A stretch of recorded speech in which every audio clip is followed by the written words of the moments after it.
Hello students, आज हम start कर रहे हैं इमल्शन। और इमल्शन हमने स्टार्टिंग में पढ़ा था, जो फेसेस के बेसिस पे हमने कोलाइडल सॉल्यूशन को कैटेगराइज करा था।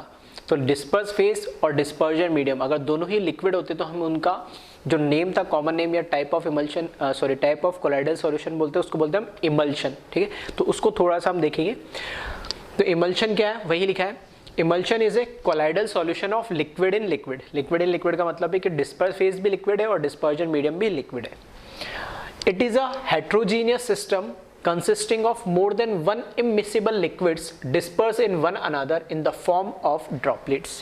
तो यहाँ पर एक से ज्यादा लिक्विड तो होंगे, मतलब दो तो कम से कम होंगे, एक डिस्पर्स फेज और एक डिस्पर्जन मीडियम। तो दो लिक्विड्स है और दोनों ही लिक्विड जो है वो क्या है, एक दूसरे में इमिसिबल है।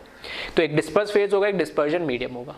जो कम अमाउंट में होगा वो फेस हो जाएगा, जो ज्यादा में होगा वो डिस्पर्जन मीडियम हो जाएगा। अब यहाँ पे जो दोनों लिक्विड है एक दूसरे के अंदर मिसिबल्स नहीं होते, नहीं मतलब एक दूसरे के अंदर ऐसे नहीं कि डिजोल्व हो जाए इजीली अलग, ये दोनों एक दूसरे के अंदर इमिसिबल्स होते हैं, इसलिए वो ड्रॉपलेट्स के फॉर्म में थोड़ा थोड़ा सा आपको नजर भी आता है। तो फिर कैसे स्टेबल होता है उसको हम आगे देखेंगे इसके प्रिपरेशन में, ठीक है, जिसको हम इमल्सिफिकेशन भी बोलते हैं। अब जो ये इमल्शन है इसको जनरली, ठीक है, जनरली हम इसमें देखते हैं कि काफ़ी सारे एग्जांपल्स है, जैसे मिल्क हुआ, बटर हुआ, ठीक है, कॉड लिवर हुआ। इसके अंदर एक आइदर डिस्पर्जन फेस होगा या फिर डिस्पर्जन मीडियम होगा, वो क्या होगा, वाटर होगा। तो वाटर एक तो रहता ही रहता है, और इसी तरीके से ऑयल भी, यानी मोस्ट ऑफ द केस में ऑयल और वाटर ही आपको मिलेंगे, यानी इसलिए हमने इसको दो कैटेगरी में कैटेगराइज करा इन जनरल, यानी ठीक है।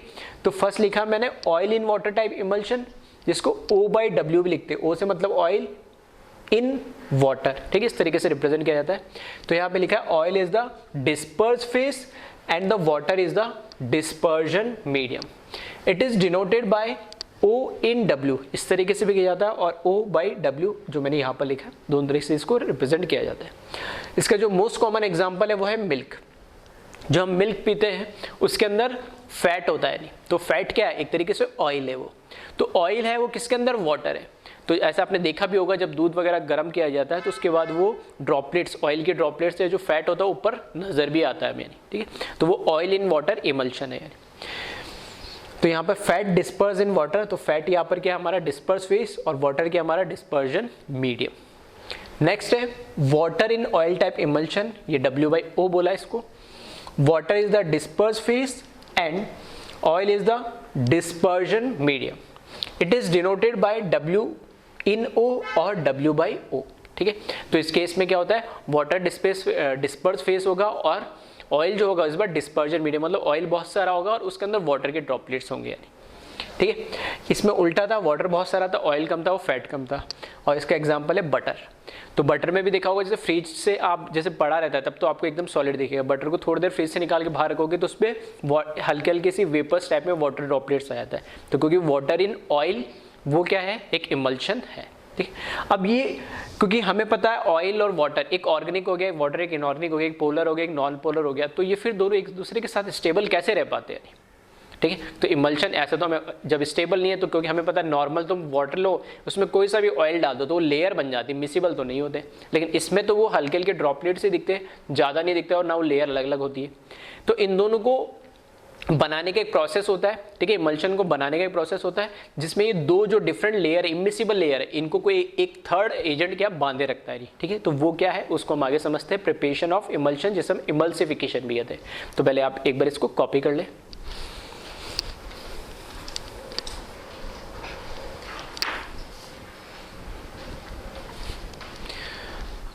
नेक्स्ट टॉपिक है इमल्सिफिकेशन, उसके आगे लिखा मैंने प्रिपरेशन ऑफ इमल्शन, ठीक है। तो इमल्शन कैसे बनाया जाता है, तो उसको बनाने के मेथड को हम क्या बोलते हैं, इमल्सिफिकेशन। यानी क्या, an emulsion is prepared by mixing of the immiscible liquids standing for a long time.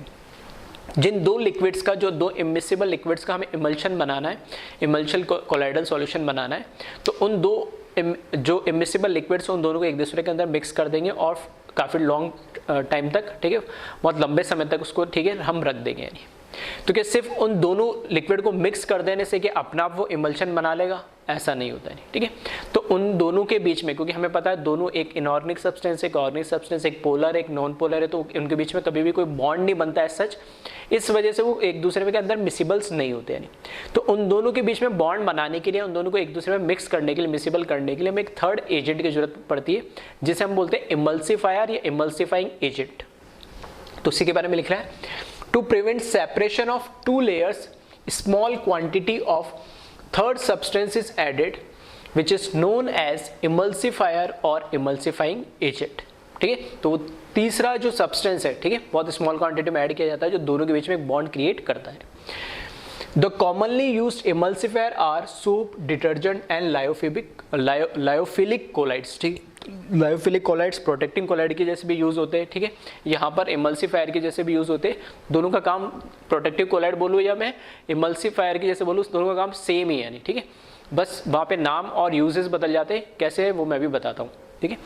Soap and detergent के बारे में हम देख चुके हैं। मिसल्स के अंदर हमने पढ़ा था, एक क्या होता है, एक हेड होता है, एक टेल पार्ट होता है, एक पोलर होता है, नॉन पोलर होता है। तो अब समझ में आ रहा होगा कैसे दोनों को करता होगा मिक्स। एग्जाम्पल के लिए, casein is a lyophilic colloid which act as a emulsifier in milk. जो मिल्क है, हमने अभी देखा था कि मिल्क क्या है, ऑयल इन वाटर इमल्शन है, यानी तो उसमें फैट जो ऑयल के फॉर्म में होता है, ठीक है, उसके ड्रॉपलेट्स होते हैं वाटर के अंदर जो डिस्पर्जन मीडियम होता है। लेकिन दोनों ऐसे डायरेक्टली मिक्स नहीं होते, उसमें एक थर्ड इमल्सिफाइंग एजेंट होता है, इमल्सिफायर, जिसका नाम होता है कैसिन। वो कैसिन इन दोनों के बीच में एक बॉन्ड बना के रखता है ताकि वो, ठीक है, नॉर्मली हमें दूध में दिखता नहीं है, जब हम उसको गर्म कर देते हैं मिल्क को, ठीक है, उसके बाद थोड़े थोड़े से हमें ड्रॉपलेट्स के फॉर्म में वो दिखने लगते हैं फैट। इसको समझने के लिए किस तरीके से बाउंड करता है, तो फॉर एग्जाम्पल मैंने ये एक मिल्क का एग्जांपल ले लिया मैंने, ठीक है, यहाँ मिल्क लिखा है तो मिल्क ले लिया। तो मिल्क के अंदर ये जो ब्लू डॉट्स मैंने बनाए, ये क्या है, हमारे पास वाटर है, कोई, क्योंकि ऑयल इन वाटर इमल्शन होता है। और ये जो व्हाइट कलर का बड़ा सा बनाया मैंने, एक ऑयल का ड्रॉपलेट बना दिया जो हमारा फैट होता है एक्चुअल में। अब ये जो तीसरा पिंक कलर का मैंने बनाया है, ठीक है, जिसमें एक हेड पार्ट एक टेल पार्ट है, ये कैसिन है, इमल्सिफायर जैसे काम कर रहा है, ठीक है। या इसकी जगह से मैं अगर कोई सोप या डिटर्जेंट लिखता तो आसानी से और समझ में आता। तो इसमें वही होता है, जो हेड पार्ट है वो इसका कैसा होता है, पोलर। तो पोलर जो पार्ट होता है वो वाटर के साथ इजिली बॉन्ड बना लेगा। जो टेल पार्ट होता है वो कैसा होता है, नॉन पोलर। नॉन पोलर है तो वो ऑयल के साथ क्या करेगा, इजिली बॉन्ड बना लेगा। कोई ऑयल भी कैसा होता है, नॉन पोलर। तो नॉन पोलर के बीच में बॉन्ड बन गया, जहाँ पोलर के बीच में बॉन्ड बन गया। और इस तरीके से बहुत सारे मॉलिक्यूल्स क्या है, एक ड्रॉपलेट्स को बाउंड करके रखते एक एंड से, और दूसरे एंड से वो किसके साथ, वाटर के साथ बॉन्ड बना लेते। तो इस तरीके से जो इमल्शन है उसको स्टेबलाइज करता है कौन, इमल्सिफायर या इमल्सिफाइंग एजेंट। अब ये तो बात हुई किस तरीके से इमल्शन बनाया जाता है एक थर्ड एजेंट को मिक्स करके तो इमिसिबल लिक्विड में, तो वो उनको स्टेबल कर देता है। अब डीइमल्सिफिकेशन क्या है, डीइमल्सिफिकेशन का मतलब इसका उल्टा प्रोसेस। इमल्सिफिकेशन मतलब इमल्शन बनाना, दो इमिसिबल लिक्विड लेयर को मिक्स करना, या उल्टा है, जो दो इमल्शन सॉल्यूशन ऑलरेडी मेरे पास बना हुआ है उन दो लेयर्स को फिर से सेपरेट आउट करना है। तो पहला मेथड तो है इसमें डीइमल्सिफिकेशन में, तो यही लिखा है, the process which involve the breaking of an emulsion into two separate liquid layers, ठीक है। तो इसका उल्टा प्रोसेस कर दे रहे हैं, इमल्शन का उल्टा प्रोसेस डीइमल्सिफिकेशन। पहला जो मेथड है इसमें केमिकल मेथड। तो केमिकल मेथड में कुछ नहीं है, a chemical substance is used whose action is opposite to that of original emulsifier in a particular emulsion. For example, जैसे मेरे पास मिल्क है तो उसमें कैसिन है, तो कैसिन क्या काम कर रहा है, उस ऑयल या फैट को क्या कर रहा है, वाटर के साथ बाउंड करके रख रहा है ताकि हमें एक इमल्शन मिले। अब ऐसा कोई मैं एजेंट डाल दूं जो इसके अपोजिट काम करता हो, कैसिन क्या काम करता हो, दोनों को जोड़ने का। अब ऐसा एजेंट डाल दो, ऐसा केमिकल सब्सटेंस डाल दो जो दोनों को क्या तोड़ने का काम करे, दोनों लेयर्स को अलग अलग करने का काम करे। तो कुछ नहीं है, जो इमल्सिफायर होता है, ठीक है, इमल्सिफायर का काम होता है जोड़ने का। तो ऐसा ही एक और केमिकल सब्सटेंस ले लूंगा जो उसका इमल्सिव, इस एक पर्टिकुलर इमल्शन के अंदर जो उसका इमल्सिफायर या इमल्सिफाइंग एजेंट काम कर रहा है उसका अपोजिट काम करने लगे, यानी मतलब वो तोड़ने का काम करने लगे। तो ऐसे केमिकल सब्सटेंस को हम ऐड कर दे तो बस वहां से क्या हो जाएगा, वो दोनों लेयर को क्या कर देगी, सेपरेट आउट कर देगी, और इसको हम बोलते हैं केमिकल मेथड। दो मेथड और है जो हम डेली लाइफ में भी यूज करते हैं, ठीक है, उसको भी मैं डिस्कस करता हूँ। पहले इसको आप एक बार कॉपी कर लें।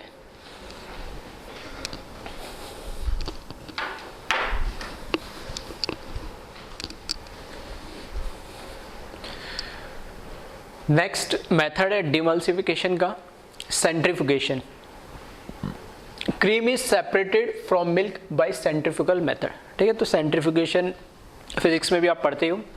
और सिंपली आप जैसे और सिंपल बताओ तो हम जैसे दही छाछ में से मक्खन निकालते हैं, तब इस तरीके से मैनुअली भी करते हैं, और मशीन्स भी आती है आजकल जो रोटेट होती है सेंट्रीफ्यूगली। तो क्या करते हैं, उसके कोर पे साइड में क्या हो जाता है, सारा वो जो मक्खन होता है वो आ जाता है। इसी तरीके से जो हमारे डेयरीज होती है, ठीक है, जो मिल्क डेयरीज होती है, उसके अंदर भी जो मिल्क आता है उसको डायरेक्टली डिस्ट्रीब्यूट नहीं किया जाता है। और आपने देखा भी होगा कि मार्केट में जब मिल्क बिकता है तो उसमें आता है कि कितने फैट वाला आपको मिल्क चाहिए। तो पहले से जो भी मिल्क आता है उन सबको क्या है, सेंट्रीफ्यूगेशन मेथड से क्या होता है, ठीक है, इस तरीके से स्टार्ट किया जाता है कि सारा जो क्रीम होता है, यानी सारा जो उसमें फैट होता है वो एक तरीके से अलग निकाल दिया जाता है। फिर कितना हमें चाहिए उसके अकॉर्डिंग उसमें ऐड किया जाता है। नहीं तो ये सेंट्रीफ्यूगल मेथड के थ्रू, ठीक है, जो मिल्क के अंदर क्रीम होती है उसको क्या कर लेते हैं, सेपरेट आउट कर लिया जाता है। और बहुत कॉमनली है, जैसे थोड़ी सी जिसको डेयरी मिल्क डेयरी का वर्किंग प्रोसेस पता हो उसमें, ठीक है, उनको तो बेसिकली पता ही होगा, देख भी आ सकते हो। और वैसे घर में भी हम यूज़ करते हैं, ठीक है। तो घर में हम जैसे डायरेक्टली तो नहीं निकालते, हम जनरली क्या करते हैं, जैसे मिल्क को गर्म करा हमने, ठीक है, फिर गर्म करने के बाद जैसे आप उसको ठंडा कर दोगे और फ्रीजर में रख दोगे, ठीक है, तो उतनी जल्दी उसके ऊपर लेयर बन जाती है उस क्रीम की, यानी, ठीक है। तो तीसरा जो मेथड है वो उसका नाम भी है कूलिंग, ठीक है। कूलिंग से भी हम क्या कर सकते हैं, मिल्क के अंदर क्या करते हैं, हम जो क्रीम होता है उसको सेपरेट आउट कर सकते हैं। तो वही लिखा है, fat can be remove from milk by keeping it in refrigerator, ठीक है। तो रेफ्रिजरेटर में रखने से, ठीक है, टेम्परेचर डिफरेंस की वजह से वो ऑयल पार्ट है वो ऊपर आ जाता है और वाटर नीचे रहता है, और वो जो क्रीम है उसकी सरफेस पे आके हम उसको अलग कर सकते हैं। कुछ कॉमनली यूज है इमल्शंस के, ठीक है, तो वैसे तो काफ़ी देख चुके हैं, फिर भी जैसे many pharmaceutical preparation like medicine, ointment, creams and various lotions are emulsion. Medical line में, फार्मास्यूटिकल में हमने देखा है कि बहुत सारे लोशंस आते हैं, क्रीम्स आती है, ठीक है, ऑइंटमेंट आते हैं लगाने के लिए, ठीक है, जो ऑपरेशन थिएटर्स में यूज़ किए जाते हैं या हम डेली लाइफ में भी यूज़ करते हैं, ठीक है। जैसे कई बॉडी पेन हो रहा है तो लोशन लगाया, स्प्रे लगाया, तो वो भी काफ़ी बहुत सारे उनमें से इमल्शंस होते हैं। इमल्शन इसलिए होते हैं क्योंकि जो उनकी जो पार्टिकल साइज होती है, तो कोलाइडल पार्टिकल जो साइज होती है वो हमारे बॉडी के जो पोर्स होते हैं उसमें थोड़ा एब्जॉर्ब करना या उसको ईजिली एसिमुलेट करना मतलब उसको एब्जॉर्ब करना बॉडी में, उन पार्टिकल साइज को थोड़ा क्या होता है, आसान होता है, कन्वीनियंट होता है, तो उसका इफेक्ट भी हमें थोड़ा क्या जल्दी और अच्छा नजर आता है। इसलिए वो इमल्शन के फॉर्म में इमल्शन बनाया जाता है। इमल्शन मतलब एक कोलाइडल पार्टिकल बनाया जाता है, लिक्विड इन लिक्विड वाला। नेक्स्ट एग्जांपल देखिए, जितने भी पेंट्स है, ऑल पेंट्स आर इमल्शन। जो भी पेंट्स हम यूज करते हैं घरों के अंदर वो भी सब क्या होता है, इमल्शन का ही एग्जाम्पल है। फिर है बायोलॉजिकल यूज देखें तो इसका the digestion of fat in the intestine is help by emulsification, ठीक है। तो बायो वालों को थोड़ा डिटेल में पता होगा, लेकिन जो डाइजेशन प्रोसेस होता है इंटेस्टाइन का, उसमें भी इमल्सिफिकेशन जो फिनोमिना वही वहाँ पर क्या होता है, उसकी एप्लीकेशन होती है।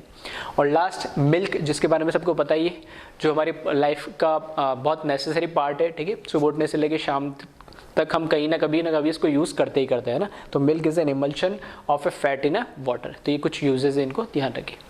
अब हमें देखना है लास्ट पार्ट बचा है इस चैप्टर का, कैटलिस्ट और कैटलाइसिस, और जो भी इससे रिलेटेड टर्म्स है, यानी, ठीक है, किस तरीके से वर्किंग होती है, क्या क्या एग्जाम्पल है, वो हम देख लेते हैं। तो एक बार इसको कॉपी करें, फिर हम स्टार्ट करते हैं कैटलिस्ट या कैटलाइसिस।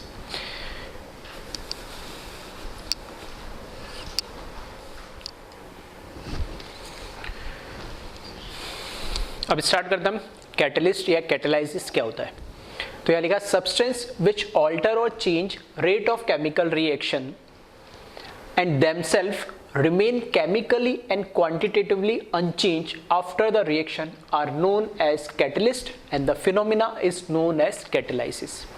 किसी भी केमिकल रिएक्शन, जो नॉर्मल रिएक्टेंट रखने पे एक रिएक्शन हो रही है और उसके अंदर कुछ ना कुछ हमने एक्स्ट्रा एडिटिव ऐड करा ताकि उसकी रेट या तो ज़्यादा हो जाए या कम हो जाए, ठीक है।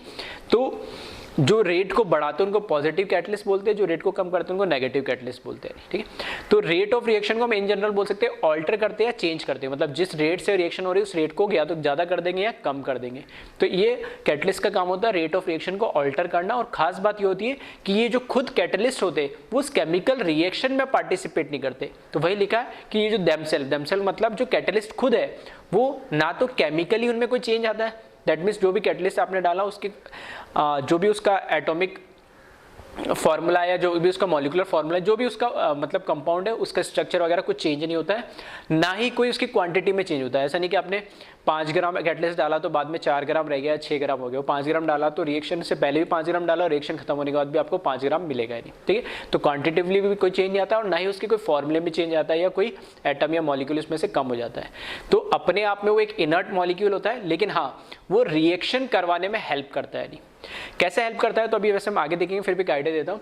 जैसे हम ऑर्गेनिक में भी पढ़ते हैं, जैसे हेलोजनेशन रिएक्शंस, सॉरी हेलोजनेशन हम उसमें पढ़ते हैं एल्केन की, हाँ एल्केन की जो हम जैसे हमको एल्कीन से एल्केन बनाना है तो हम उसमें क्या करते हैं, हाइड्रोजनेशन, सॉरी ठीक है, हाइड्रोजनेशन रिएक्शन पढ़ते हैं। तो हम उसमें एल्कीन के अंदर क्या कर रहे हैं, हाइड्रोजन का एडिशन कर रहे हैं। तो एल्कीन और हाइड्रोजन गैस इधर उधर क्या, तो दोनों एक दूसरे के साथ कांटेक्ट में कम आते हैं तो रेट ऑफ रिएक्शन कम होती है। लेकिन हमने क्या करा उसमें क्या, प्लेटिनम पैलेडियम या निकल, उसमें क्या एज ए कैटलिस्ट यूज करा। तो वो जो सॉलिड है उन्होंने एक क्या रिजिड सरफेस प्रोवाइड करा, तो सरफेस के ऊपर जो हाइड्रोजन गैस आती है वो आके क्या हो जाएगी, एड्सॉर्ब हो जाएगी। अब उनकी लोकेशन हो गई फिक्स, अब वो इधर इधर मूवेबल नहीं है, तो वो क्या करेंगे, उनको एक सरफेस प्रोवाइड करा ताकि वो आगे एक जगह स्टेबल हो जाए। अदरवाइज नहीं होता तो गैस इधर उधर मूव करती तो इतनी ईजिली एल्कीन के साथ वो रिएक्ट नहीं कर पाती। तो इस तरीके से वो एक सरफेस प्रोवाइड करते हैं, यानी ठीक है। ये बिल्कुल इसको ऐसे भी आप समझ सकते हो कि एक नदी है, नदी को क्रॉस करने का, ठीक है, नदी हमारे पानी ज़्यादा नी तक पानी है, ज़्यादा नहीं है, या इस तरीके से आप झरना है कुछ भी मान लो कि मुझे एक एंड से दूसरे एंड में जाना है, ठीक है। उस वाटर जो बैरियर दे रखा है, तो एक तो है आप उसके अंदर से उतर के जाओगे तो धीरे धीरे जाना पड़ेगा, एक के उसके ऊपर से ब्रिज बना हुआ होगा। नहीं तो जो कैटलिस्ट है उस ब्रिज का काम कर रहा है, इन दो एंड को जोड़ने का काम कर रहा है, ताकि अब जब इस ब्रिज से उस ब्रिज जाओगे तो थोड़ा फास्ट जा सकते हो, यानी ठीक है। तो अगर पॉजिटिव कैटलिस्ट की बात करें जो रेट ऑफ रिएक्शन को बढ़ाता है, इस तरीके से आप समझ सकते हो, खुद उसका कोई इन्वॉल्वमेंट नहीं है यानी रिएक्शन के अंदर। आगे देखिए इसमें अब दो तरीके होते हैं, क्या होता है होमोजीनियस कैटेलाइसिस, ठीक है, और जो फिनोमिना होता है पूरे जो कैटलिस्ट का काम करने का, ये जो फिनोमिना होता है उसको हम कैटेलाइसिस बोलते हैं। तो जो इसमें दो तरीके से हमने इसको सब कैटेगराइज करा, एक तो होमोजीनियस कैटेलाइज्ड। तो होमोजीनियस से आपको मतलब वैसे ही पता है कि होमो का मतलब क्या होता है, सेम फेस। तो जो हमारा रिएक्टेंट है, ठीक है, जिससे हमें प्रोडक्ट बनाना है, और जो हमारा कैटलिस्ट है, अगर दोनों सेम फेस में, फॉर एग्जांपल दोनों लिक्विड हुए या दोनों गैस हुए, ठीक है, तो सेम फेस के अंदर है तो वो कहलाएगा होमोजीनियस सिस्टम और या होमोजीनियस कैटेलाइसिस। तो वही लिखा है इसमें, when the reactant and catalyst are in same phase then it is known as homogeneous catalysis. Example के लिए सल्फर डाइऑक्साइड का ऑक्सीजन के प्रेजेंस में रिएक्शन करा है, ऑक्सीजन के साथ रिएक्शन कर रहा है, दैट मीन सल्फर, यहाँ पे SO2 का एक तरीके से यहाँ पर क्या हम ऑक्सीडेशन कर रहे हैं सल्फर का, तो SO2 से ऑक्सीजन के साथ रिएक्ट करके SO3 बना ले रहा है, ठीक है, ऑक्सीडेशन ऑफ सल्फर डाइऑक्साइड हो रहा है यहाँ पे इन the presence of NO, nitrous oxide की प्रेजेंस। तो ये तो है यहाँ पर क्या है रिएक्टेंट सल्फर डाइऑक्साइड और ऑक्सीजन गैस, और NO क्या है यहाँ पे कैटलिस्ट। तो ये भी गैस फॉर्म में, ये भी गैस फॉर्म में, तो सब एक ही फेस के अंदर है, एक ही स्टेट के अंदर है, तो ऐसे रिएक्शन को हम बोलते हैं होमोजीनियस कैटेलाइसिस। सेकंड रिएक्शन में आप देखें तो यहाँ पर क्या दे रखा है मुझे, एस्टर दे रखा है, लिक्विड होता है, वाटर दे रखा है, ये भी लिक्विड होता है, और कैटलिस्ट दे रखा है HCl, वो भी है लिक्विड। तो यहाँ पर एक्चुअल रिएक्शन क्या हो रही है, यहाँ पे एस्टेरिफिकेशन हो रहा है, जिसके अंदर क्या हो रहा है, हाइड्रोलाइसिस करा रहा है एस्टर का, सॉरी हाइड्रोलाइसिस ऑफ एस्टर हो रहा है, जिसमें एसिड प्लस अल्कोहल बन जा रहा है, ठीक है, CH3OH होगा, मैंने CH3COH लिख दिया, ये तो इसको करेक्ट कर लेना थोड़ा, ठीक है। तो एसिड प्लस अल्कोहल बन जाता है, इसका हम क्या करेंगे जब हाइड्रोलाइसिस करेंगे। तो यहाँ पे ये लिक्विड है, ये दोनों लिक्विड है, तो दोनों लिक्विड है, तो यहाँ पे भी क्या होगी, सेम फेज होगी, यहाँ गैस फेस में थे सारे, यहाँ सारे लिक्विड फेस में, तो ये भी होमोजीनियस कैटेलाइसिस हो। इसी तरीके से हेट्रोजीनियस कैटेलाइसिस, दैट मीन्स जो हमारा कैटलिस्ट है और जो हमारे रिएक्टेंट है उनका फेस क्या होगी, अलग अलग हो। तो the catalytic process in which reactant and the catalyst are in different phase then it is known as heterogeneous catalysis.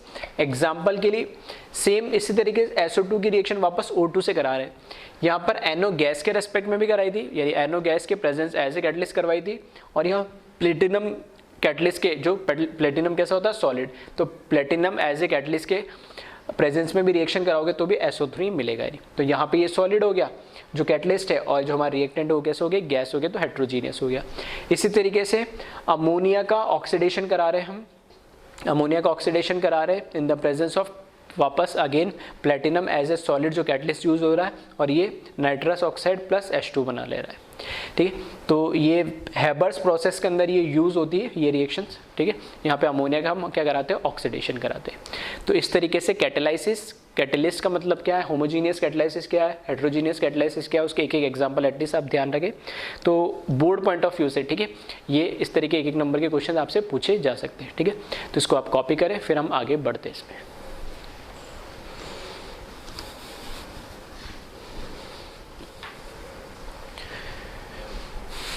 फिर नेक्स्ट कुछ टर्म्स है, एक तो लिखा पहले प्रमोटर। ठीक है, तो प्रमोटर क्या होता है, these are the substance that enhance the activity of a catalyst. ठीक है, तो जो भी कैटलिस्ट होता है उस कैटलिस्ट की जो ऐसे बोल सकते हैं हम एफिशिएंसी है, या कैटलिस्ट के काम करने की जो एफिशिएंसी है, या जो उसकी एक्टिविटी है, जितना एक्टिव काम करने के लिए, उसको और एनहेंस कर दे, बढ़ा दे या सपोर्ट करे। ठीक है, और सिंपल लैंग्वेज में बोलूँ तो ये एक तरीके से कैटलिस्ट का क्या असिस्टेंट टाइप है प्रमोटर। तो ये क्या करता है, प्रमोटर हेल्प करता है रेट ऑफ रिएक्शन को ऑल्टर करने के लिए। जो भी कैटलिस्ट काम कर रहा है, अगर वो बढ़ाने काम कर रहा है तो उसको बढ़ाने में और थोड़ी हेल्प करता है प्रमोटर। ठीक है, और अगर रिएक्शन को कम करने काम कर रहा है तो उसके लिए हमने एक अलग टर्म यूज करा, उसका नाम यूज करा पॉइजन। ठीक है, तो प्रमोटर रेट ऑफ, नाम ये प्रमोट, तो ये प्रमोटर क्या करते हैं, रेट ऑफ रिएक्शन को बढ़ाने में हेल्प करता है, किसकी, कैटलिस्ट की। और एक होता है पॉइजन। पॉइजन क्या होता है, substance that reduce the activity of a catalyst. मतलब अगर किसी रेट ऑफ रिएक्शन को अगर हमें कम करवाना है, ठीक है, रेट ऑफ रिएक्शन को अगर कम करवाना है तो उसमें क्या एज ए पॉइजन कुछ ऐड कर दो। तो पॉइजन सब्सटेंस वो सब्सटेंस होता है जो रेट ऑफ रिएक्शन को क्या करता है, कम करने में हेल्प करता है। एक एग्जाम्पल अगर इसका हम जैसे देखें तो यह है नाइट्रोजन गैस की रिएक्शन हाइड्रोजन से हो रही है in the presence of iron and molybdenum, और वो बना रहा है अमोनिया। ये है हमारा हैबर्स प्रोसेस। ठीक है, इंडस्ट्री में इस तरीके से हैबर्स प्रोसेस के थ्रू, ठीक है, एक स्पेसिफिक टेम्परेचर और प्रेशर पे नाइट्रोजन और हाइड्रोजन गैस की हेल्प से यहाँ पर अमोनिया गैस बनाई जाती है। यहाँ पे जो कैटलिस्ट यूज किया जाता है वो है आयरन, जो कि सॉलिड फॉर्म में होता है, और इसके साथ में एक और कंपाउंड या सब्सटेंस या एलिमेंट में बोल सकता हूँ, वो एमओ मतलब मोलिबेडियम यूज किया जाता है, जो कि काम किसका करता है, प्रमोटर का। यानी तो ये एक हेट्रोजीनियस सिस्टम कैटलाइसिस है, जिसमें रिएक्टेंट तो गैस है और कैटलिस्ट कैसा है, सॉलिड है। लेकिन इस कैटलिस्ट के साथ एक एक्स्ट्रा एलिमेंट ऐड किया जा रहा है, वो मोलिबेडियम, जो क्या काम करता है, प्रमोटर का, जो रेट ऑफ रिएक्शन को बढ़ाने में और क्या करता है, थोड़ी हेल्प करता है। ठीक है, अब आ जाए important feature of solid catalyst. अगर मैं सॉलिड कैटलिस्ट यूज कर रहा हूं तो उसके कुछ इंपॉर्टेंट फीचर है। ठीक है, जैसे मैंने अभी बताया था हाइड्रोजनेशन में, तो उसी को समझाने के लिए, ठीक है, एनसीईआरटी में वैसा कोई डायग्राम दे रखा है तो उसी को थोड़ा समझा उसी वे में। ये कैटलिस्ट है, कोई भी अननोन कैटलिस्ट मैंने मान लिया, और ये इस तरीके से जो मैंने छोड़ दिए लाइंस, इसका मतलब है इसकी फ्री वैलेंसीज। तो मैं इसको ऐसे भी लिख सकता हूँ, कैटलिस्ट हैविंग फ्री वैलेंसीज। तो यहाँ पे जो मेरा रिएक्टेंट है ए और बी, ये इसके सरफेस पे जाके फ्री वैलेंसीज पे क्या हो जा रहा है, एडजॉर्ब। मेरे को अभी ए और बी के साथ रिएक्शन करानी है, तो ए और बी जो गैस फॉर्म में है, जो इधर उधर क्या है, मूव कर रहे हैं। लेकिन जैसे ही ये इसके सरफेस पे एडजॉर्ब हुए, अब ये दोनों क्या हो गए, फिक्स हो गए। अब फिक्स होते ही अब इनके बीच में बॉन्ड बनना थोड़ा आसान है, रादर देन वो इधर उधर घूम रहा। तो अब क्या हो रहा है कि जो कैटलिस्ट के साथ ए का बॉन्ड था वो वीक होता जा रहा है, कैटलिस्ट के साथ जो बी का बॉन्ड था वो भी वीक होता जा रहा है, और लेकिन ए और बी जो हमारे रिएक्टेंट थे, जिनके बीच में अभी तक कोई बॉन्ड नहीं था यहाँ पे, ठीक है, इधर भी कोई बॉन्ड नहीं था, लेकिन कैटलिस्ट के सरफेस पे दोनों एडजॉर्ब होने से दोनों पास पास आ गए, और अब इनमें बॉन्ड बनने की कैपेबिलिटी डेवलप होने लगी है कि ये बॉन्ड बना सकते। तो ए और बी के बीच में तो बॉन्ड बनने लग रहा है, और यहाँ कैटलिस्ट के सरफेस या कैटलिस्ट और रिएक्टेंट के बीच में बॉन्ड धीरे धीरे हल्का सा ब्रेक हो रहा है। तो फाइनली ये बॉन्ड ब्रेक हो जाएंगे कैटलिस्ट के साथ, और ए और बी के बीच में क्या बन जाएगा, बॉन्ड बन जाएगा। तो यही चीज लिखा है यहाँ पर, हो रहा है adsorption of reactant on catalyst surface, फिर यहाँ पर बॉन्ड फॉर्मेशन बिटवीन रिएक्टेंट, और फाइनली हमारा यहाँ पर क्या बन जाएगा, प्रोडक्ट बन जाएगा। अब इसमें एक दो टर्म्स आपको जनरली सुनने को मिलेंगे, एक तो सुनने को मिलेगा एक्टिविटी और एक मिलेगा सेलेक्टिविटी। तो एक्टिविटी क्या है, एक्टिविटी का मतलब ये कि सॉलिड के सरफेस पे जो हमारे रिएक्टेंट एड्सॉर्ब हो रहे, ठीक है, जो रिएक्टेंट एड्सॉर्ब हो रहे हैं, स्पेशली कैसा केमिकल एड्सॉर्प्शन होता है, एडी, केमिकल एड्जॉर्प्शन और 2 तरह के पढ़े थे हमने स्टार्टिंग में, फिजिकल और केमिकल। तो यहाँ पे एक तरीके से केमिकल एड्जॉर्प्शन होता है सरफेस पे। तो ये केमिकल एड्जॉर्प्शन की स्ट्रेंथ पे डिपेंड करता है।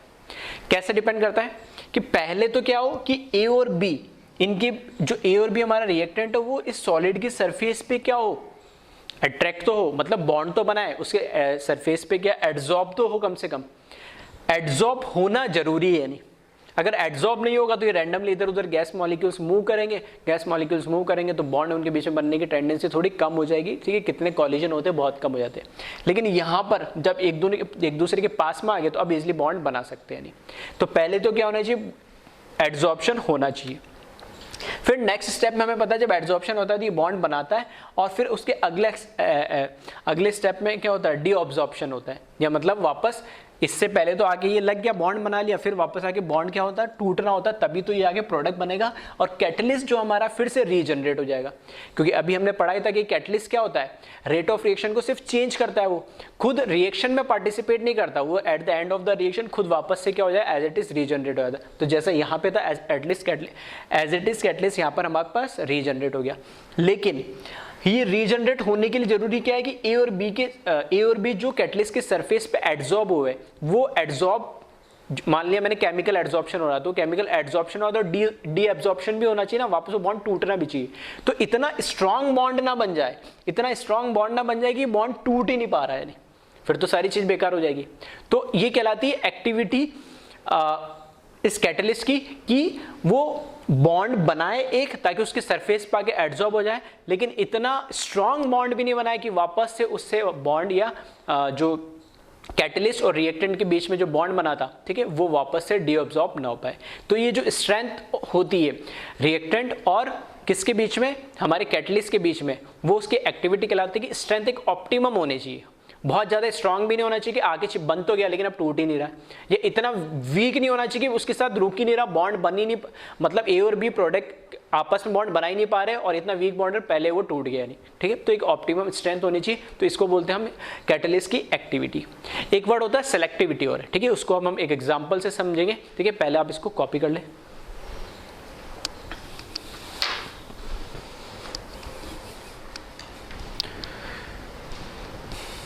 तो एक्टिविटी क्या थी वो हमने ऑलरेडी देख ली थी, तो मैंने यहाँ लिख दिया एक्टिविटी क्या है।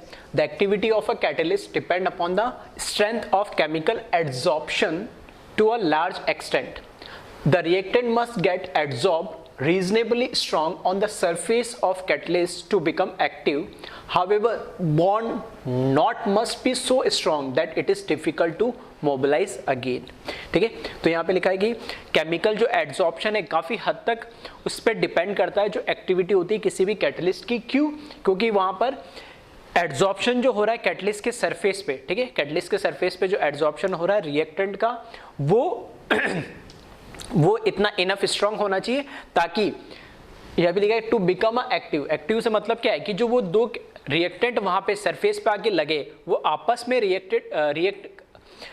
में रिएक्ट करके प्रोडक्ट बना सके, तो उसको एक्टिवेट कर रही है, ठीक है। तो कैटलिस्ट क्या कर रहा है, एक्टिवेट कर रहा है रिएक्टेंट को, तो इतने इनफ स्ट्रांग बॉन्ड होने चाहिए, और इतना ज्यादा भी स्ट्रांग नहीं होना चाहिए कि वापस से वो बॉन्ड या मोबिलाइज नहीं कर सके या उसकी जगह, या फिर ऐसे भी आप समझ सकते हो कि अगर एक रिएक्टेंट आगे हमेशा के लिए वहां आके चिपक गया तो अब वो कैटलिस्ट की वो पर्टिकुलर सरफेस ब्लॉक हो गई, जबकि सरफेस क्या करता है, आया रिएक्टेंट उस पर चिपका, आपस में बॉन्ड करा, फिर वापस डीएब्जॉर्ब हुआ और वो निकल गया, फिर दूसरा रिएक्टेंट आया। तो इस तरीके से ऐसे बहुत सारी सरफेस वहाँ मल्टीपल्स क्या होते, रिएक्टेंट होते, वो आगे एड्जॉर्ब होते आते हैं और इस तरीके से प्रोडक्ट बनता जाता है। लेकिन अगर एक सरफेस ब्लॉक होगी फिर दूसरी होगी तो एक टाइम बाद वो रिएक्शन ही स्टॉप हो जाएगी या बहुत स्लो हो जाएगी। क्यों? क्योंकि कैटलिस्ट की सरफेस तो पूरी क्या हो गई, कवर हो गई, उसमें वापस रिएक्टेंट बन के प्रोडक्ट तो बन गया लेकिन प्रोडक्ट उससे निकल ही नहीं पा रहा है, ठीक है। तो इसलिए दोनों ही चीज इंपॉर्टेंट है, एड्जॉर्ब होना भी और वापस डीअब्जॉर्ब होना भी। इसी तरीके से सेलेक्टिविटी की हमने बात करी, तो सेलेक्टिविटी का मतलब है कि एक ही रिएक्टेंट है हमारे पास, मतलब एक ही टाइप के रिएक्टेंट है, लेकिन मैं उसमें क्या कैटलिस्ट चेंज करता जा रहा हूं। तो पर्टिकुलर कैटलिस्ट क्या है, particular type yield of reaction देगा। Particular type of yield of reaction मतलब एक रिएक्टेंट मेरे पास ये कैटलिस्ट मैंने यूज करा तो ए प्रोडक्ट दे रहा है, दूसरा कैटलिस्ट यूज करा तो बी प्रोडक्ट दे रहा है, तीसरा कैटलिस्ट यूज करा तो सी प्रोडक्ट दे रहा है। मतलब कैटलिस्ट पे डिपेंड कर रहा है कि हमारा प्रोडक्ट क्या बनेगा, ठीक है। तो वो कैटलिस्ट का स्ट्रक्चर क्या है, किस तरीके से वो कितना सरफेस प्रोवाइड कर रहा है, कितने मॉलिक्यूल्स आगे उस पर रिएक्ट कर रहे हैं, वो सारी चीजें उस पर डिपेंड करती है, तो उसकी कहलाती है सेलेक्टिविटी। तो वही लिखा है, it is ability of a catalyst to direct a particular product. Example के लिए कार्बन मोनोऑक्साइड और हाइड्रोजन की मैं रिएक्शन करा रहा हूँ, तीनों केस में देखोगे तो रिएक्टेंट सेम ही है, COH2 COH2 COH2 gas form में। हाँ, बैलेंस केमिकल रिएक्शन लिखी हुई है, इसलिए यहाँ पर आपको स्टोइचियोमेट्रिक कोएफिशिएंट्स अलग अलग दिख सकते हैं, लेकिन यहाँ पे कैटलिस्ट अलग अलग है। इस केस में निकल है, यहाँ जिंक ऑक्साइड क्रोमियम ऑक्साइड की प्रेजेंस में, और यहाँ पे कॉपर है। तो फर्स्ट केस में निकल के प्रेजेंस में जब कार्बन मोनोऑक्साइड और हाइड्रोजन की रिएक्शन कराओगे तो यहाँ पे हमें मीथेन प्लस वाटर प्रोडक्ट मिलेगा। जब जिंक ऑक्साइड और क्रोमियम ऑक्साइड के प्रेजेंस में हम रिएक्शन करा रहे हैं तो यहाँ पर मुझे मिथेनॉल मिल रहा है, और थर्ड कॉपर के प्रेजेंस में रिएक्शन करा रहे हैं तो यहाँ पर मुझे क्या मिल रहा है, फॉर्मल्डिहाइड मिल रहा है। ठीक है, तो इस तरीके से कैटलिस्ट सेलेक्टिव इन नेचर होते हैं। तो कौन सा कैटलिस्ट यूज करें, तो वो इस तरीके से कई बार किस स्पेसिफिक रिएक्शन के लिए सेलेक्टिव भी होते हैं कि अगर रिएक्टेंट सेम है सॉरी, मैं कैटलिस्ट चेंज करता जा रहा हूं तो यहाँ पर क्या होगा, हमारा प्रोडक्ट भी क्या होता जाएगा, बदलता जाएगा। ठीक है, तो इसको कॉपी करें, फिर हम आगे बढ़ते हैं नेक्स्ट टॉपिक पे।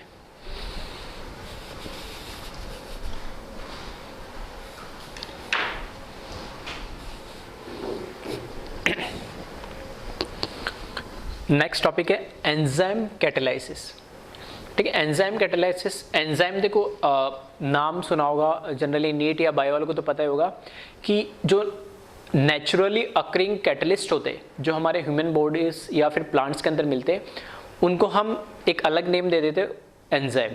ठीक है, तो नेचुरली या बायोलॉजिकल जो कैटलिस्ट होते हैं उनको हम इन जनरल कॉमन टर्म में एंजाइम बोलते हैं। ठीक है, और यहाँ पे स्पेसिफिक एंजाइम क्या होते हैं उसको हम देख लेते हैं।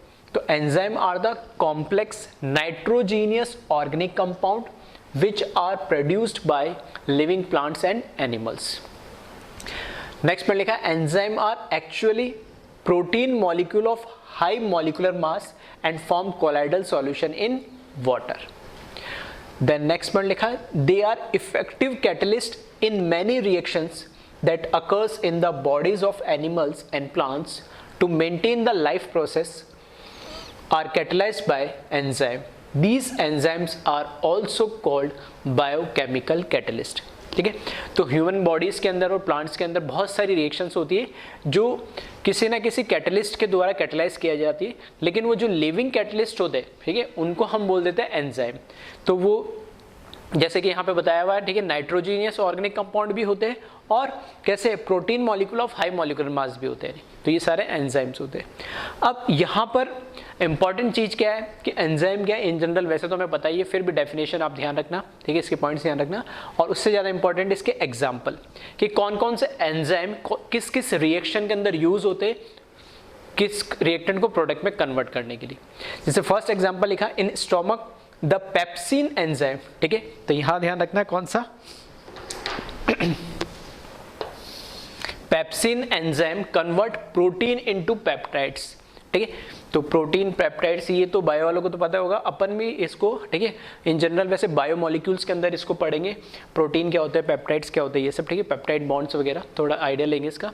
वाइल इन इंटेस्टाइन, ठीक है, स्टोमक में तो वो प्रोटीन को पेप्टाइड्स में काम करने का काम करता है कौन, पेप्सिन एंजाइम, और इंटेस्टाइन के अंदर पैंक्रियाटिक ट्राइप्सिन, ये भी एंजाइम है। Pancreatic trypsin convert protein into amino acid by hydrolysis. ठीक है, तो ये आपको करना है क्या, अल्टीमेटली आपको ये ध्यान रखना है कि कौन सा एंजाइम क्या काम करता है। नेक्स्ट दे रखा है लैक्टोबैसिली, ये तो आपने नाम सुना ही होगा। ठीक है, लैक्टोबैसिल जो एंजाइम होता है ये मिल्क को, ठीक है, दूध दही जमाने का काम आता है, जो कर्ड के अंदर प्रेजेंट होता है लैक्टोबैसिल, तो ये मिल्क को कर्ड में कन्वर्ट करने के लिए यूज होता है। थर्ड दे रखा है केन शुगर है, उसका हाइड्रोलिसिस करेंगे तो हमें पता है क्या मिलेगा, ग्लूकोज प्लस फ्रुक्टोज मिलेगा। इसका केन शुगर को हाइड्रोलाइज करने के लिए जो एंजाइम चाहिए होता है वो होता है इन्वर्टेज। ठीक है, तो इस तरीके से आप इनको ध्यान रखना कौन कौन सा एंजाइम किस में यूज हो रहा है। कुछ और एग्जांपल्स है वो मैं लिख रहा हूँ, तो पहले आप एक बार वीडियो पॉज करके इसको कॉपी कर ले, फिर फर्दर में, ठीक है, और एग्जांपल्स लिख देता हूँ इसमें। फिर देखिए इसमें नेक्स्ट एग्जांपल देखिए,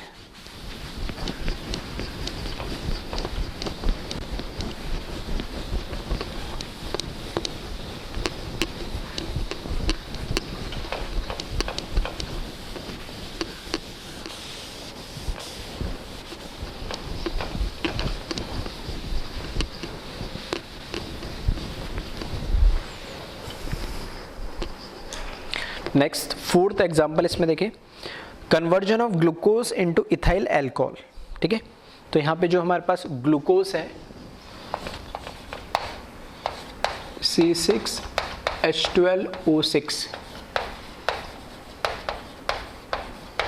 इस ग्लूकोज को हमें कन्वर्ट करना है इथाइल एल्कोहल के अंदर। इथाइल एल्कोहल, ठीक है, तो यहाँ पे CH3 CH2OH और इसके 2 मोल्स ले लें प्लस 2 मोल CO2। ठीक है, तो ये तो इथाइल अल्कोहल हो गया, ये ग्लूकोज हो गया, तो ग्लूकोज को इथाइल अल्कोहल में आपको कन्वर्ट करना है। तो इसके लिए आपको जो एंजाइम यूज करना पड़ेगा उसका नाम है जाइमेस, ZYMASE। इसी तरीके से नेक्स्ट देखिए, इसमें conversion of starch into मेल्टोस।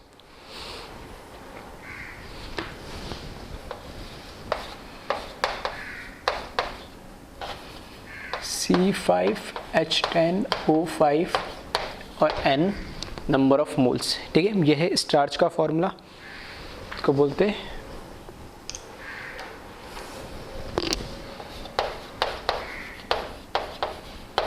Starch है। तो स्टार्च को हम कन्वर्ट कर रहे हैं मेल्टोस के अंदर, तो यहाँ पे N moles of H2 use करें और इसका कन्वर्जन हो जाएगा मेल्टोस के अंदर, जो कि होता है C12H22O11। ठीक है, ये है मेल्टोस।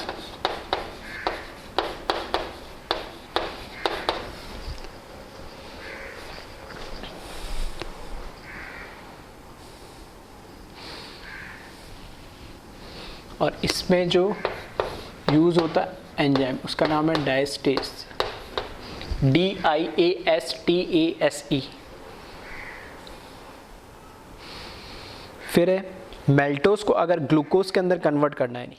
ठीक है, नेक्स्ट है मेल्टोस अगर मुझे दे दिया है C12H22O11,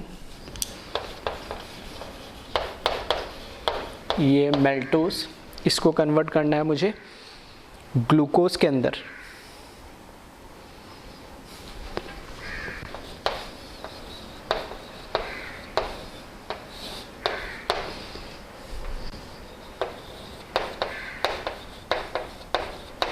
ठीक है, तो ये हो जाएगा ग्लूकोज में convert in the presence of enzyme जिसका नाम है मेल्टोस वाले के केस में माल्टास, MALTASE।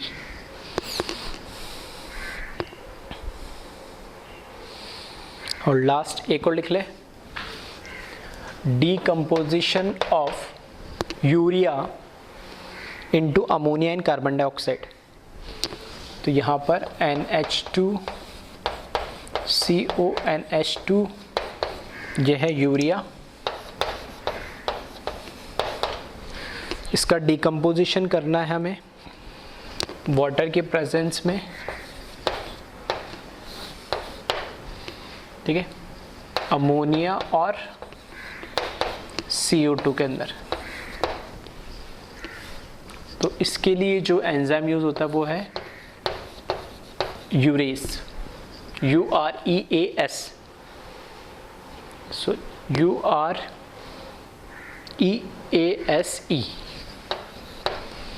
ठीक है, और इसको बैलेंस कर ले, इसमें 2 मोल्स अमोनिया कर दे इसको।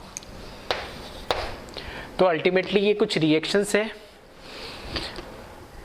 अगर वैसे डायरेक्ट रिएक्शंस याद नहीं रखो तो एटलीस्ट इतना तो याद रख सकते हैं कि हाँ, जैसे स्टोमक के अंदर पेप्सिन, ठीक है, इंटेस्टाइन में पैंक्रियाटिक, कर्ड के अंदर लैक्टोबेसाइल, केन शुगर के लिए इन्वर्टेज, ग्लूकोज को कन्वर्ट करना इथाइल अल्कोहल में तो जाइमेस, स्टार्च के लिए डायस्टेज, मेल्टोस को ग्लूकोज में कन्वर्ट करना है तो माल्टेज, ठीक है, यूरिया को अमोनिया में कन्वर्ट करना है तो यूरेज, ठीक है। तो ये कई बार इस तरीके से पूछे जा सकते हैं कौन सा एंजाइम किसके लिए यूज़ किया जाता है, ठीक है। तो एक बार इसको आप कॉपी कर ले, फिर इसकी कुछ कैरेक्टरिस्टिक है, ठीक है, वो हम देखते हैं।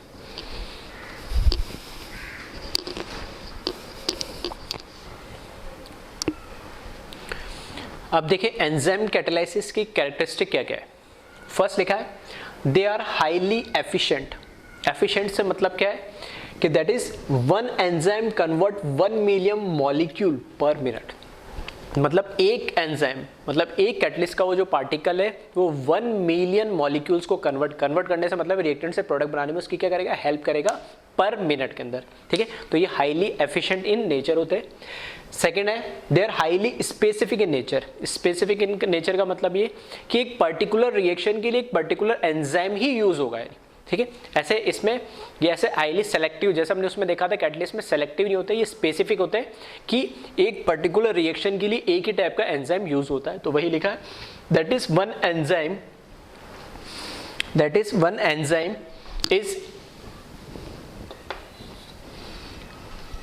Enzyme is specific for one particular reaction. Third point लिखा है they are highly active in optimum temperature that is 298 Kelvin to 310 Kelvin।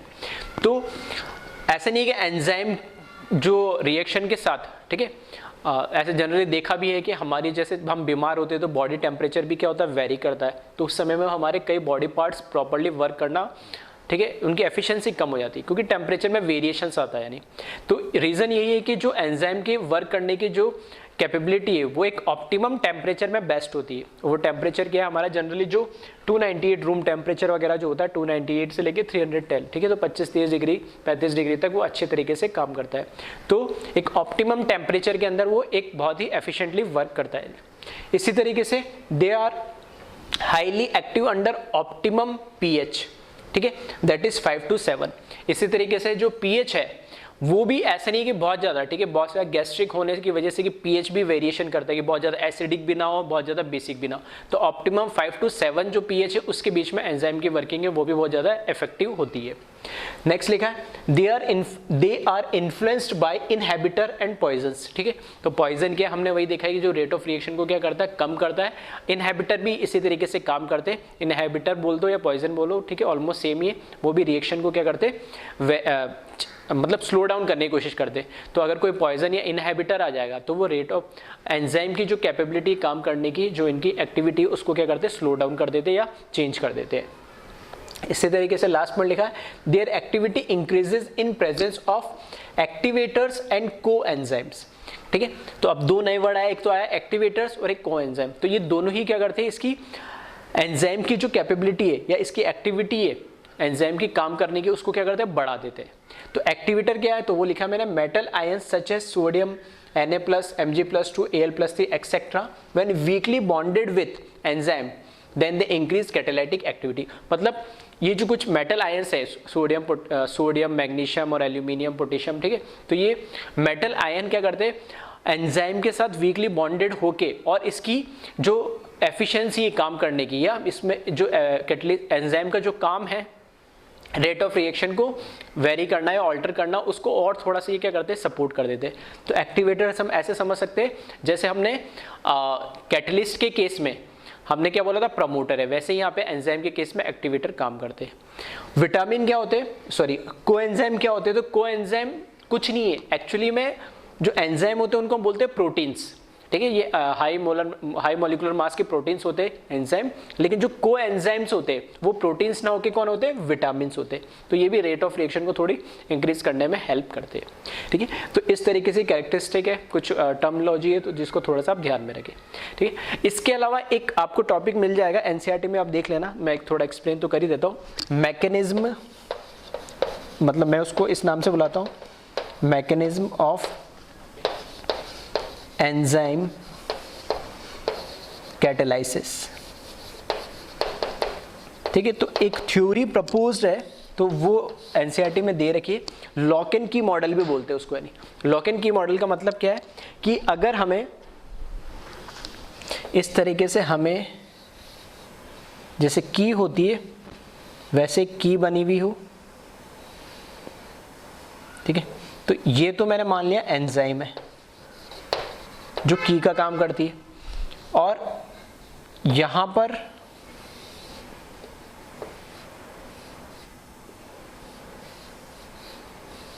ये मेरा होता है सबस्ट्रेट या रिएक्टेंट जिस पे रिएक्शन होती है। तो एंजाइम क्या करता है, ये एक की जैसे काम करता है और ये एक लॉक के जैसे काम करता है। तो इसके अंदर देखोगे कि बहुत सारी कैविटीज होती है, हमारा जो सबस्ट्रेट होता है, जो हमारा रिएक्टेंट होता है, बहुत सारी कैविटीज होती है। उन कैविटीज के ऊपर आके क्या हमारे एंजाइम्स आके क्या करते हैं, इस तरीके से जैसे ये इसमें जाके फिट हो जाएगा, ठीक है। इस तरीके से फिट होने के बाद ये अपने आप में एक क्या बना लेगा, कॉम्प्लेक्स बना लेगा। कॉम्प्लेक्स बनाने के बाद ये फर्दर क्या करता है, इसको ब्रेकआउट करके, क्योंकि ये तो क्या एंजाइम है तो ये तो कंज्यूम होगा नहीं, ये तो वापस एज इट इज रीजनरेट हो जाता है, ठीक है। ये तो वापस बन जाएगा, प्लस यहाँ पे 2 पार्ट में इसको क्या कर देगा, ये हमारा जो प्रोडक्ट है, इस सबस्ट्रेट को इस प्रोडक्ट में ये क्या कर देगा, कन्वर्ट कर देगा। तो इस तरीके से एक मैकेनिज्म दे रखा है, ठीक है। लॉक इन की मेथड मैकेनिज्म भी बोलते हैं इसको, या मैकेनिज्म ऑफ एंजाइम कैटालाइसिस भी बोलते हैं, जिसमें बहुत सारी कैविटीज होती है सबस्ट्रेट के ऊपर, उसके ऊपर आके हमारा एंजाइम लगता है और वहाँ पे रिएक्शन होती है और उसको फर्दर ब्रेक डाउन कर देता है, नहीं, ठीक है। तो थोड़ा सा एनसीईआरटी में इसको भी आप देख लेना, एज सच कुछ इसमें इंपॉर्टेंट नहीं है। इसके अलावा ये चैप्टर यहाँ कंप्लीट हो गया। तो सरफेस केमिस्ट्री को, ठीक है, सारे लेक्चर्स देखने के बाद, अच्छे से सारी चीज़ें समझने के बाद, उसके बाद जब पूरा चैप्टर कंप्लीट हो जाए वीडियो लेक्चर से, नोट्स बनने के बाद, फिर आप एक बार एनसीईआरटी को रेफर कर लेना और पूरी एनसीईआरटी को स्टार्टिंग से लेके एंड तक पढ़ लेना, यानी जिसमें सरफेस केमिस्ट्री, हाँ, टॉपिक्स जो एनसीईआरटी में दे रखे हैं और जो मैंने पढ़ा है उनका सीक्वेंस थोड़ा आगे पीछे हो सकता है। मेरा पढ़ाने का सीक्वेंस अलग है, एनसीईआरटी में अलग दे रखा है, वो अलग चीज़ है, लेकिन आपको टॉपिक सारी चीज़ मिल जाएंगे। ऐसा कुछ हो जो तुम्हें कुछ नया लगे, या कुछ ऐसा कुछ हो कि भाई ये नहीं पढ़ा या कुछ अजीब आ गया, या कुछ एग्जाम्पल्स वगैरह ऊपर नीचे हो गए, तो उनको एक बार क्रॉस वेरीफाई कर लेना, ठीक है। Okay, thank you class.